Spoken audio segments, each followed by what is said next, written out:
नमस्कार, अग्रिस्मिता किचनमध्ये तुमचं स्वागत आहे। आज आपण बनवूया एक अशी भाजी ज्यामध्ये अजिबात तेलाचं ठेमी न टाकता किंवा मसाले न टाकता पालेभाजी बनवणार आहोत आणि अगदी पौष्टिक, जी सर्व प्रकारची भाजी आपल्या पोटामध्ये, मुलांच्या पोटामध्ये नक्की जाणार आणि त्याच्याने प्रोटीन मिळणार। तर ही आहे माठाची भाजी। इथे माठाची भाजी मी पानं काढून घेतलेली आहेत। मस्त अशी कोळी कोळी पानं आहेत। बाजारामध्ये आता पावसाळा सुरू झाल्यामुळे माठाची भाजी छान येते, तर ती भाजी आणून मी इथे छान अशी चिरून बारीक घेतलेली आहे आणि इथे पाव किलो भेंडे घेतलेले आहेत।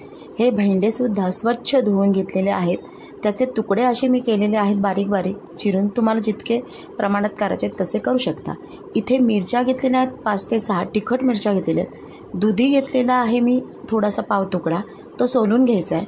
पडवळ घेतलेला आहे पाव तुकडा, तो चांगला कापून घ्यायचा आहे। कारलंसुद्धा मी अगदी थोडंसं घेतलेलं आहे चवीपुरतं आणि एक वांगं घेतलेलं आहे आणि शिराळा जर असेल तर शिराळा एक छोटासा घ्यायचा आहे।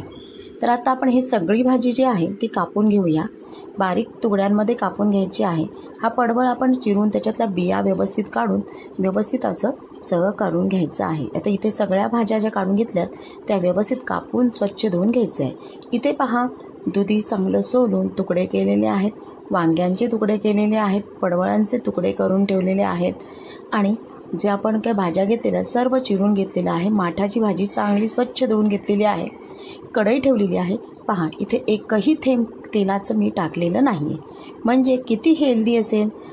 ज्यामध्ये पाण्यावर ती भाजी शिजणार आहे तर त्याची चव किती अप्रतिम असेल, तुम्ही नक्की करून पहा। तेलाच्या भाजीशिवाय पाण्याची भाजी नुसती तुम्हाला चव खूप अप्रतिम लागेल। तर आता इथे माठामध्येच, या माठाच्या भाजीमध्ये, पालेभाजीमध्येच जे भाज्या सगळ्या कापल्या होत्या त्या सर्व ओतून घेतलेल्या आहेत मी आणि ह्यामध्ये चवीपुरतं टाकणार आहे मी मीठ। बाकी आपल्याला तशी कशाचीही म्हणजे तुम्हाला फोडणीची गरज नसते, कांदा किंवा लसूणची गरज अजिबात नसते। आणि ह्या मिरच्या इतक्या मोठ्या मोठ्या कापल्यात, पण तिखट मिरच्या घेतल्यात, त्यामुळे चवसुद्धा अप्रतिम येतो आणि चवीपुरतं फक्त मीठ टाकणार आहोत। आता हे असं मिक्स करून घ्यायची आहे सगळी भाजी खालीवरती करून आणि ह्यावरती वाफेवरती ठेवणार आहोत पाणी। झाकण ठेवून द्यायचं आहे आणि वाफेवरती पाणी ठेवायचं। अगदी 2-2 मिनटामध्ये झाकण ठेवून द्यायचं आहे, 2 मिनटासाठी। तर इथे आपण पाण्याचं झाकण ठेवून दिलेलं आहे, म्हणजे भाजी आतल्या आत ती व्यवस्थित शिजेल। तर आता इथे पहा, आपलं झाकण तर ठेवून झालेलं आहे, 2 मिनटं साधारण झालेले आहे। इथे तुम्हाला वाफ निघताना दिसते। भाजी थोडी खाली गेली आहे, म्हणजे ती अजून शिजती आहे, पण ती खाली गेली, मग त्यामुळे मिक्स करायला सुद्धा व्यवस्थित मिळणार आहे आपल्याला भाजी। ही भाजी इतकी म्हणजे पौष्टिक आहे ना, की पोटामध्ये सर्व प्रकारच्या भाज्या आणि त्यामध्ये तेल नसल्यामुळे कोणत्याही प्रकारचं ऑइल नाही आहे। आपल्या नुसत्या पाण्यावरती भाजी शिजणार आहे, त्याची चव खूप अप्रतिम येते। तुम्ही नक्की करून पहा ही। आणि जर तुम्हाला ही रेसिपी आवडली तर जास्तीत जास्त शेअर करा।